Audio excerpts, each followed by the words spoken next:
வணக்கம். Physics class from கனவுகள் academy. Already நம்ம கிளாஸஸ்ல இதுக்கு முன்னாடி ஒன் டைமென்ஷன் மோஷனுக்கு முன்னாடி வரைக்கும் சாப்டர்ஸ் பார்த்துட்டோம். அதாவது யூனிட்ஸ் அண்ட் மெஷர்மெண்ட்ஸ் பத்தி பார்த்துட்டோம். யூனிட்ஸ் அண்ட் மெஷர்மெண்ட்ஸ்ல நீட் அண்ட் ஜேஇ கேள்விகளுக்கு எப்படி பதில் சொல்றது, அதுக்கு எப்படி எளிமையா பார்க்கறது, ஷார்ட்கட் என்ன, எல்லாமே அந்த ப்ரீவியஸ் வீடியோஸ்ல கம்மி பண்ணியிருக்கேன். இப்போ இன்னைக்கு நம்ம பார்க்க வேண்டிய சிலபஸ் என்னன்னா கைனமேட்டிக்ஸ் அப்படின்னு ஒரு சிலபஸ். சரிங்களா? இது நீட்ல அண்ட் ஜேஇல கிட்டத்தட்ட கம்பேரிட்டிவா ரெண்டுலயும் காமனான சிலபஸ் எதுவோ அதை எழுதி போட்டிருக்கோம். இது ஃபுல் சிலபஸ் கிடையாது. இந்த டாபிக்கான ஃபுல் சிலபஸ் இது இல்லை. அது ஒரு ஆஃப் மட்டும் இன்னைக்கு கவர் பண்ண வேண்டிய போர்ஷன்ஸ் மட்டும் நான் எழுதியிருக்கேன். ஸோ இந்த இதுல பாத்தீங்கன்னா ஃப்ரேம் ஆஃப் ரெஃபரன்ஸ், அதுல இருந்து இன்ஸ்டன்டேனியஸ் வெலாசிட்டி இது வரைக்கும் இன்னைக்கு கிளாஸஸ்ல அடுத்தடுத்து பார்க்க போறோம். ஒவ்வொரு இதுலயும் பார்க்க போறோம். இத கைனமேட்டிக்ஸ் அப்படின்றத பொதுவா ரெண்டு வகையா நீங்க பிரிச்சிடலாம். ஒன்னு மோஷன் இன் ஒன் டைமென்ஷன், இது வந்து ஒரு டைப். சரிங்களா? இதுல ஒரு கேட்டகரி. இன்னொன்னு இருக்கு மோஷன் இன் 2 டைமென்ஷன் அப்படின்னு ஒன்று இருக்கு. சரிங்களா? மோஷன் இன் 3 டைமென்ஷன் வந்து நமக்கு அது சிலபஸ்ல இல்ல. மோஷன் இன் 1 டைமென்ஷன், அதாவது 1D மோஷன் அப்படின்னும், அதாவது தமிழ்ல ஒரு பரிமாண இயக்கம் அப்படின்னு சொல்றோம். இது இன்னொரு வகையில நீங்க ஸ்ட்ரெயிட் லைன் மோஷன் கூட சொல்லலாம். ஸ்ட்ரெயிட் லைன் மோஷன், ஒரே ஒரு நேர்கோட்டுல இயங்கக்கூடிய இயக்கங்கள் எல்லாமே. அதுவும் அப்புறம் 2D இரு பரிமாண இயக்கம் அல்லது தள இயக்கம் அப்படின்னு சொல்லலாம். இப்ப தள இயக்கத்தை பத்தி இன்னைக்கு நம்ம பார்க்கல. இன்னைக்கு நம்ம பார்க்க வேண்டியது ஒரு பரிமாண இயக்கம் மட்டும்தான். இது மட்டும் தான் பார்க்க போறோம். ஸோ 2 டைமென்ஷன் மோஷன் நமக்கு இப்ப இல்லை. சரிங்களா? ஸோ இன்னைக்கு பார்க்க வேண்டியது ஃப்ரேம் ஆஃப் ரெஃபரன்ஸ். இது புரிஞ்சுக்கிறதுக்கு ரொம்ப கஷ்டமெல்லாம் இல்லை, ரொம்ப ஈஸி. இங்க பாருங்க, இந்த ரூமையே ஒரு எக்ஸாம்பிளுக்கு எடுத்துக்கிறோம். இந்த ரூம்ல ஒரு பொருளை வந்து இந்த இடத்துல நான் பிளேஸ் பண்றேன். எக்ஸாம்பிளுக்கு ஒரு சாப்பீஸை பிளேஸ் பண்ணிருக்கேன். இப்போ இந்த கார்னர்ல இருந்து இந்த சாப்பீஸ் வந்து அங்க இருந்து வலது பக்கமா எவ்வளவு தூரத்துல இருக்கு, சரிங்களா? அப்புறம் கீழே இந்த தரையில இருந்து எவ்வளவு உயரத்துல இருக்கு அப்படின்னு ரெண்டையும் மென்ஷன் பண்றதுக்கு நம்ம ஒரு இதை வந்து ஒப்பிட்டு சொல்றது. சரிங்களா? இது எவ்வளவு தூரத்துல இருக்கு, எந்த இடத்துல இருக்குன்றது எப்படி சொல்லுவோம்? ஃபார் எக்ஸாம்பிள், ஒரு எர்த் மேல ஒரு பொருள் இருக்கு அப்படின்றதுக்கு நம்ம லாட்டிடியூட்ஸ் லாங்கிடியூட்ஸ் 2 கோடுகள் இருக்கு. அட்சரேகை மற்றும் தீர்க்க ரேகைகளை வச்சு நம்ம சொல்லிடலாம். அந்த மாதிரி ஒரு பொருள் ஒரு இடத்துலயோ அல்லது ஒரு அறைக்குள்ளாகவோ அல்லது ஒரு பேருந்துக்குள்ளாகவோ எங்கேயோ ஒரு இடத்துல இருக்கு அப்படின்னு சொல்றதுக்கு என்ன பண்ணணும்? அந்த பேருந்துல இருந்து பின்னாடியில இருந்து ஒரு 3 சீட் தள்ளி, முன்னாடி இருந்து ஒரு 4 சீட் தள்ளி அப்படி சொல்றோம்ல. அதாவது ஃப்ரேம் ஆஃப் ரெஃபரன்ஸ்க்கு நீங்க சொல்றதுக்காக என்ன பண்றீங்க? ஒரு குறிப்பாயத்தை பயன்படுத்துறீங்க. இது வந்து நமக்கு எக்ஸ் ஒய் இசட் ஆக்சிஸ் வச்சு சொல்றோம். இதை நம்ம கார்டீசியன் கோஆர்டினேட்ஸ் அப்படின்னு சொல்லுவோம். கார்டீசியன் குறிப்பாயங்கள் அப்படின்னு சொல்லலாம். இதுல வந்து நம்ம இன்னைக்கு பார்க்க போறது எக்ஸ்லயோ அல்லது ஒய்லயோ அல்லது இசட்லயோ நடக்க வேண்டிய மோஷன்ஸ், ஏதாவது ஒரு டைமென்ஷன்ல மட்டும் ஒரு ஸ்ட்ரெயிட் லைன்ல மட்டும் நடக்கக்கூடிய மோஷன்ஸ் தான் இன்னைக்கு நம்ம பார்க்க போறோம். சரிங்களா? அதுக்கு குறிப்பாயம்னா என்ன, what is frame of reference, frame of reference, ஃப்ரேம்னா என்ன அர்த்தம், எந்த ஃப்ரேம்ல இந்த பொருள் நகருது நீங்க சொல்லணும் இல்லையா? அப்போ ஒரு இடத்தை நம்ம குறிப்பிடலாம். சரிங்களா? எக்ஸாம்பிளுக்கு பொசிஷன், ஒரு பொருளினுடைய இருப்பிடம், எந்த இடத்துல அந்த பொருள் இருக்கு அப்படின்னு நம்ம சொல்ல போறோம். அதுக்கு ஒரு எக்ஸாம்பிளுக்கு இந்த இடத்துல அந்த பொருள் இருக்குன்னு வச்சுக்கோங்க. இது எக்ஸ் அச்சுல 1 2, இதை வந்து நம்ம மீட்டர்ல எடுத்துக்கிறோம்னு வச்சுக்கலாம். மீட்டர்ல எடுத்துக்கிட்டீங்கன்னா இது 1 மீட்டர், இது 2 மீட்டர். இப்போ ஒய் அச்சுல 1 மீட்டர் 2 மீட்டர் 3 மீட்டர் தூரத்துல அது லொகேட் ஆயிருக்கு. அப்போ நீங்க இதை எப்படி சொல்லுவீங்க அப்படின்னா எக்ஸ் அச்சுல 2 அப்படின்னும் ஒய் அச்சுல 3 அப்படின்னு சொல்லுவீங்க. இது அப்படியே நீங்க வெக்டர் அளவுகளுக்கு மாத்திக்கலாம். வெக்டர்னா உங்களுக்கு திசையும் சேர்த்து சொல்றது. ஒரு உதாரணத்துக்கு ஐ அப்படின்றது எக்ஸ் அச்சுக்கான யூனிட் வெக்டார் அப்படின்னும், ஜே அப்படிங்கிறத ஒய் அச்சுக்கான யூனிட் வெக்டார் அப்படின்னு நம்ம எடுத்துக்கிறோம். எப்படி எடுத்துட்டீங்கன்னா இத 2i அப்படின்னும், இந்த 3 அப்படின்றத 3j அப்படின்னு சொல்லிடலாம். இதுதான் இந்த பொசிஷன் எக்ஸ். அதாவது நீங்க பொசிஷனுக்கு ஜெனரலா ஆர் அப்படின்னு வச்சுட்டீங்கன்னா ஆர் என்ற சிம்பிள் இதுதான். ஸோ அப்போ வெக்டார்ல நீங்க சொல்லிடலாம். வெக்டார்ல சொல்றதுக்கு ஈஸியா ஒரு பொருளினுடைய அல்லது ஒரு புள்ளியினுடைய இருப்பிடத்தை சொல்றதுக்கு இந்த மாதிரி நம்ம கார்டீசியன் கோஆர்டினேட்ஸ் பயன்படுத்தி சொல்ற அந்த மெத்தடுக்கு தான் ஃப்ரேம் ஆஃப் ரெஃபரன்ஸ். அது எந்த ஃப்ரேம்குள்ள இருக்கு அப்படின்னு சொல்றதுக்கு இதை நம்ம பயன்படுத்திக்கலாம். சரிங்களா? இது 2 டைமென்ஷனுக்கு யூஸ் பண்ணலாம். இன் கேஸ் இசட்டோட காம்பனன்ட் நீங்க இன்க்ளூட் பண்ணீங்கன்னா அது 3 டைமென்ஷனுக்கு நீங்க மாத்தி சொல்ல முடியும். சரிங்களா? இதுதான் ஃப்ரேம் ஆஃப் ரெஃபரன்ஸ். இப்போ மோஷன் இன் ஸ்ட்ரெயிட் லைன் அப்படின்றது என்ன? ஒருவேளை அந்த பொருள் ஒரே ஒரு கோட்டில் நகர்ந்து போய்கிட்டே இருக்கு, இதோட திசையை அது மாத்திக்கிறவே இல்லை. பொருள் இந்த இடத்துல இருக்கு ஃபர்ஸ்ட், அதுக்கப்புறம் இவ்வளவு தூரம் போயிருச்சு. சரிங்களா? அப்போ ஆரம்ப புள்ளி 1 மீட்டர் ஆகும். ஆதி புள்ளியில இருந்து, அதாவது ஆரிஜின் பாயிண்ட்ல இருந்து ஃபர்ஸ்ட் 1 மீட்டர்லயும் அதுக்கப்புறம் 3 மீட்டருக்கும் அது நகர்ந்துருச்சு. இந்த ஃபர்ஸ்ட் 1 மீட்டர் அப்படின்றத பி அப்படின்னு எடுத்துக்கிறோம், 3 மீட்டர் அப்படின்றத கியூ அப்படின்னு எடுத்துக்கிறோம். சரிங்களா? அப்போ எவ்வளவு தூரம் அது நடந்து போயிருக்கு அப்படின்னா 1 2 மீட்டர் அதோட டிஸ்டன்ஸ் அல்லது அது நகர்ந்த தொலைவு அப்படின்னு சொல்லலாம். இதான் டிஸ்டன்ஸ். இப்போ அதே தூரத்துல இன்னும் அதே டைரக்ஷன்ல இன்னும் 2 மீட்டர் நகருது 4 5 சரிங்களா. அப்போ மொத்த டிஸ்டன்ஸ் என்ன பண்ணுவீங்க, இன்னொரு 2 மீட்டர் ஆட் பண்ணிக்கிறீங்க. ஃபர்ஸ்ட் 1 2 மீட்டர் இதை டிஸ்டன்ஸ் சொல்றோம்.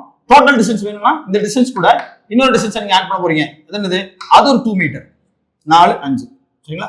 இதுவும் டிஸ்டன்ஸ் தான். அப்போ டோட்டல் டிஸ்டன்ஸ் என்ன பண்ணுவீங்க 4 மீட்டர் அப்படின்னு டோட்டல் டிஸ்டன்ஸ் நம்ம சொல்ல முடியும் சரிங்களா.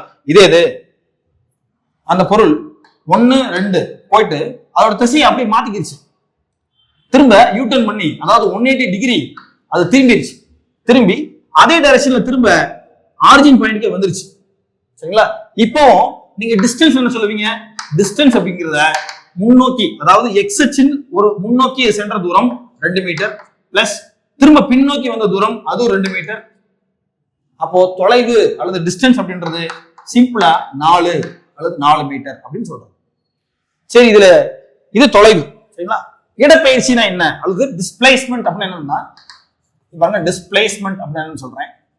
டிஸ்பிளேஸ்மெண்ட் இஸ் சம்திங், அதாவது நான் கொஞ்சம் வித்தியாசப்படுத்துறதுக்காக இந்த டிஐஎஸ்டி அப்படின்னும் இதை டிஐஎஸ்பி அப்படின்னு எடுத்துக்கிறேன். டிஸ்பிளேஸ்மெண்ட் நீங்க புரிஞ்சுக்கலாம். ஸோ முன்னோக்கி அது நகர்ந்த தூரம் 2 மீட்டர் பிளஸ் போயிடுச்சுல திரும்ப அது பின்னோக்கி 180 டிகிரி திரும்பிடுச்சு, பின்னோக்கி அது 1 2 மீட்டர் நகர்ந்துருக்கு. அதனால இதுக்கு என்ன பண்ணணும், நீங்க -2 போடணும்.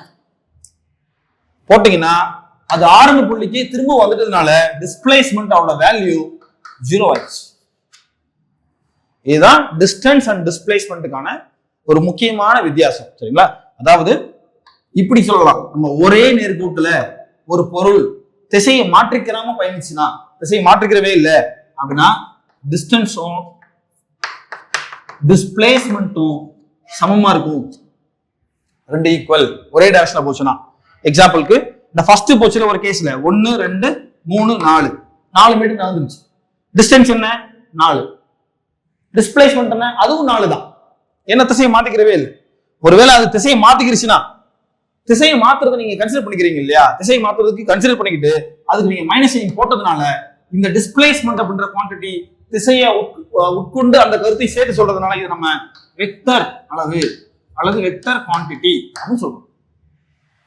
வேற டிஸ்டன்ஸ்ன்றது என்ன, அதுல திசையை பத்தி சொல்லல இல்ல, அப்போ அது திசை வராதனால வெறும் எண் மதிப்பு மட்டும் வச்சிருக்கு, அதனால இது ஸ்கேலார் குவான்டிட்டி அப்படி சொல்ல போறோம். ஸோ இப்போ இதுல நமக்கு என்ன புரிஞ்சுச்சுன்னா, ஃப்ரேம் ஆஃப் ரெஃபரன்ஸ்னா என்ன, அந்த ஃப்ரேம்லயே ஒரு டைரக்ஷன்ல எப்படி நம்ம டிஸ்டன்ஸை மீன் பண்றது, டிஸ்பிளேஸ்மெண்ட்னா எப்படி சொல்றது, அது ரெண்டுக்கு என்ன வித்தியாசம், இதுல ஸ்கேலர்னா என்ன வெக்டர்னா என்ன, அந்த 2 காம்பனண்ட்டும் சேர்த்து நான் இன்க்ளூட் பண்ணிடுறேன் சரிங்களா.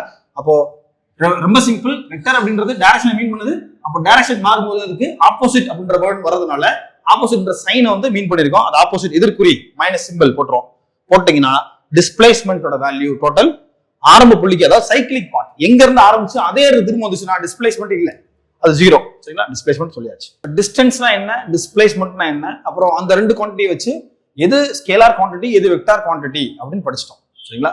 இப்போ அடுத்து இதை நம்ம அடுத்த லெவலுக்கு கொண்டு போயிடலாம். அடுத்து வந்து ஸ்பீடுன்னா என்னன்னு படிக்கணும். ஸ்பீடு அல்லது வேகம் சொல்லலாம். வேகம்னா என்ன, திசை வேகம்னா என்ன சரிங்களா. வேகம் திசை வேகம்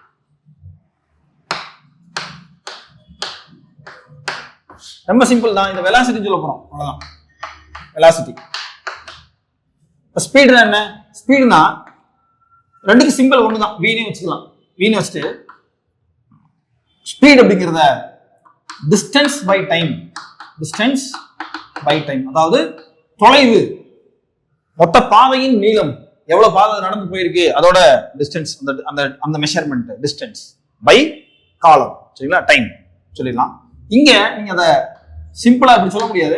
இது ஒரு வெக்டார் குவான்டிட்டி, இல்ல வெக்டார் சிம்பிள் நீங்க போடணும், மேல அம்புக்குறி போடணும். வெலாசிட்டி அப்படிங்கிறது டிஸ்பிளேஸ்மெண்ட்னு போடணும்.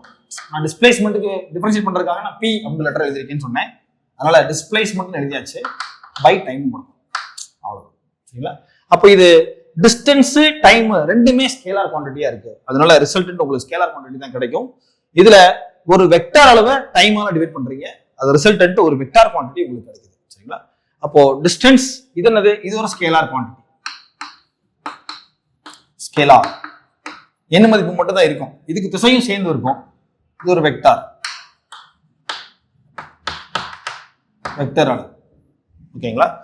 இதை எப்படி நீங்க சொல்லலாம் அப்படின்னா, அதாவது ஒரு பொருள் இடப்பெயர்ச்சி அடையுது, சரிங்களா? இடப்பெயர்ச்சி அடையும் போது ஒரு குறிப்பிட்ட காலத்துல அது கடக்கும் தொலைவு. முன்னாடி தொலைவு நீங்க சொல்லும் போது அந்த காலத்தை நீங்க மென்ஷன் பண்ணவே மாட்டீங்க. எவ்வளவு தூரம் நடந்தீங்க, காலையில இருந்து சாயந்தரம் வரைக்கும் நடந்துட்டே இருந்தீங்களா, இல்ல என்ன பண்ணீங்க, எவ்வளவு தூரத்தை நடந்தீங்கன்றது மட்டும்தான் டிஸ்டன்ஸ் மீன் பண்ணது தவிர அது எவ்வளவு காலத்துக்குள்ள நடந்தீங்கன்னு சொல்லல. சரிங்களா? அதே மாதிரி இங்க எவ்வளவு காலத்துக்குள்ள நடந்த இடப்பெயர்ச்சின்னு நீங்க சொல்லணும். சரிங்களா? சோ ஃபர்ஸ்ட் நம்ம என்ன பார்த்தோம், டிஸ்டன்ஸ்ன்ற ஒரு குவான்டிட்டியும் டிஸ்பிளேஸ்மெண்ட்ன்ற ஒரு குவான்டிட்டி தனித்தனியா பார்த்தோம்ல. அப்படி பார்க்கும்போது என்ன தெரிஞ்சு நமக்கு, எவ்வளவு தூரம் நடந்தோம் மட்டும் தெரிஞ்சு, ஆனா அது எவ்வளவு டைமுக்குள்ள நடந்தோம்னு நமக்கு தெரியாது. அதே மாதிரி எவ்வளவு இடப்பெயர்ச்சி அடைஞ்சோம்னு தெரிஞ்சுது, ஆனா எவ்வளவு காலத்துக்குள்ள அந்த இடப்பெயர்ச்சி நடந்து முடிஞ்சது அப்படின்னு தெரியாது. சரிங்களா? அப்போ காலத்தை நம்ம மென்ஷன் பண்ணவே இல்லை அப்படின்னா அது எவ்வளவு குயிக்கா நடக்குதா இல்ல அது டைம் கன்சூமிங்கா இருக்கா அது நமக்கு தெரியாது இல்லையா? அதனால இந்த இந்த இந்த காம்பனண்ட் என்ன நம்ம சொல்லுதுன்னா, டிஸ்டன்ஸ் இவ்வளவு தூரம் கடந்து வந்தோம், அது எவ்வளவு நேரத்துல முடிச்சோம், எவ்வளவு காலத்துல செஞ்சு முடிச்சோம். இதுக்கு எஸ்ஐ யூனிட் வச்சுக்கலாம். எஸ்ஐ யூனிட் என்னது? கிலோமீட்டர்.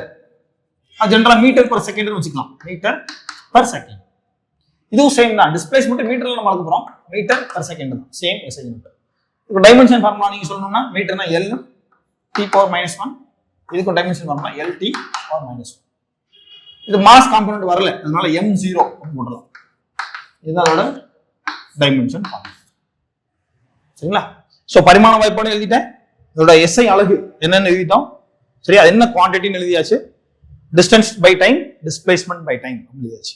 இப்போ அடுத்து ஸ்பீடுல ஆவரேஜ் இருக்கு, இன்ஸ்டன்டேனியஸ் இருக்கு. சரிங்களா? ஆவரேஜ் என்ன அர்த்தம்னா, சராசரி அந்த பொருள் எவ்வளவு காலத்தை கடக்குது, ஒரு புள்ளியில இருந்து ஆரம்பிச்சு இன்னொரு புள்ளி வர்ற வரைக்கும். ஒரு உதாரணத்துக்கு நீங்க டிஸ்பிளேஸ்மெண்ட் நீங்க எப்படி சொல்லலாம்னா, இந்த குறிப்பாயத்தை வச்சு 2 புள்ளிகளை நம்ம கன்சிடர் பண்ணிக்கலாம். இந்த ஒரு புள்ளியோட வெக்டார் குறியீடு R1, இதோட தொலைவு. சரிங்களா? இதோட பொசிஷன் P1 வச்சுக்கலாமா? பொசிஷன் அப்படின்றனால P1 அப்படின்னு வச்சுக்கிறேன். இது பொசிஷன் 2 அப்படின்றனால P2 அப்படின்னு வச்சுக்கோங்க. சரிங்களா? இப்போ இங்க இருந்து இந்த பொருள் இங்க நகர்ந்திருக்கு. இது எப்படி நகரலாம்?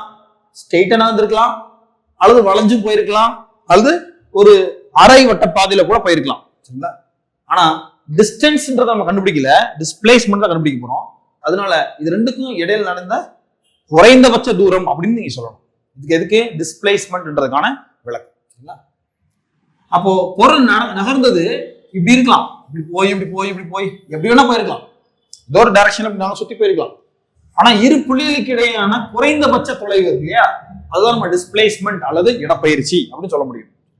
அப்ப இதுக்கும் இதுக்கு இடையில இப்ப இது வந்து R1 vector, P1 position R1 வெக்டார்ல குறிக்கப்படுது. அண்ட் P2 வெக்டார் அப்படின்ற பொசிஷன் ஒரு இருப்பிடம் R2 அப்படின்ற வெக்டாரால நீங்க மென்ஷன் பண்றீங்க அப்படின்னா, இப்ப டிஸ்பிளேஸ்மெண்ட் del R அப்படின்னு சொல்லலாம். டிஸ்பிளேஸ்மெண்ட் எப்படி சொல்லலாம்? R2 minus R1. இந்த 2 வெக்டார்களோட வித்தியாசம் தான் இடப்பெயர்ச்சி வெக்டார். ரொம்ப முக்கியம், இப்படி சொல்லிடலாம். அப்ப டிஸ்பிளேஸ்மெண்ட் உங்களுக்கு புரிஞ்சதுல? டிஸ்பிளேஸ்மெண்ட் அப்போ நீங்க வெலாசிட்டி எப்படி சொல்லலாம்? Velocity v is equal to displacement del r. இந்த வேல்யூ போடுறோம். இந்த டைம்ல நடந்துச்சு del t அப்படின்ற டைம்ல நடந்துச்சு. சரிங்களா? இது என்ன சொல்லலாம் நீங்க? இதுதான் average speed. Average speed sir, average velocity இந்த பக்கம் இல்ல, ஆவரேஜ் வெலாசிட்டி. சரி, அப்போ ஆவரேஜ் வெலாசிட்டில இருந்து எப்படி நீங்க ஆவரேஜ் ஸ்பீடை நீங்க வேரி பண்ணி காட்டுவீங்க? v average போட்டீங்கன்னா இது total distance taken, total distance travelled by total time taken. சரிங்களா? இது ரெண்டுக்கும் தனித்தனியா நான் உங்களுக்கு சம்ஸ் வந்து போட்டு காமிச்சு அதை எப்படி டிஃபரன்ஷியேட் பண்றேன்னு சொல்றேன். ஸோ இப்போதைக்கு இந்த ஃபார்முலாவோட இதை வந்து ஒரு இன்புட்டா எடுத்துக்கோங்க. இது என்ன? ஸ்பீடு. ஸ்பீடு என்ன அர்த்தம்? Speed average. வெலாசிட்டி ஆவரேஜ் சொல்லக்கூடாது. ஸ்பீட் ஆவரேஜ் அப்படின்றது என்ன? சராசரி வேகம், சராசரி திசைவேகம் இல்ல, சராசரி வேகம். Total distance travelled by the object by total time taken for the entire travel. சரிங்களா? இங்க திசை வேகம் அப்படின்னு சொல்லுவீங்க, திசை வேகத்துக்கான சராசரி வேல்யூ அதான் சொல்லலாம். இடப்பெயர்ச்சி, இடப்பெயர்ச்சி நம்ம குறிச்சிருக்கோம். இடப்பெயர்ச்சி எந்த காலத்துக்குள்ள. இப்ப இதை நீங்க ஃபர்தர் எலாபரேட் பண்றீங்கன்னா இது எப்படி சொல்லிக்கலாம்? இது பாருங்க, இதவே நான் இந்த ஃபார்முலாவை இன்னும் கொஞ்சம் மாத்தலாம். v ஆவரேஜ், அதாவது வெலாசிட்டி திசைவேக சராசரி, டெல் ஆர்ன்றத r2 மைனஸ் r1 சொல்லலாமா? அதான மாத்திருக்கோம். அப்படி டெல் டீன்றத t2 மைனஸ் t1 அப்படி சொல்லலாம். சரிங்களா? இதுதான் திசைவேகத்துக்கான இறுதியான ஒரு ஃபார்முலா. ஸோ அப்போ ரெண்டு ஃபார்முலா வச்சுக்கணும். இது total distance by total time taken, velocity ஆவரேஜ்னா சேஞ்ச் இன் பொசிஷன்.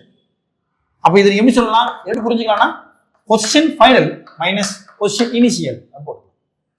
அப்போ டைம் ஃபைனல் எவ்வளவு நேரம், கடைசியா 5 மணி நேரம், 5 மணி ஸ்டார்ட் பண்ணது 12 மணி, டோட்டல் டிராவல் இதை டிஃபரன்ஷியேட் பண்ணீங்கன்னா 5 மணி நேரம் கிடைக்குது. சரிங்களா?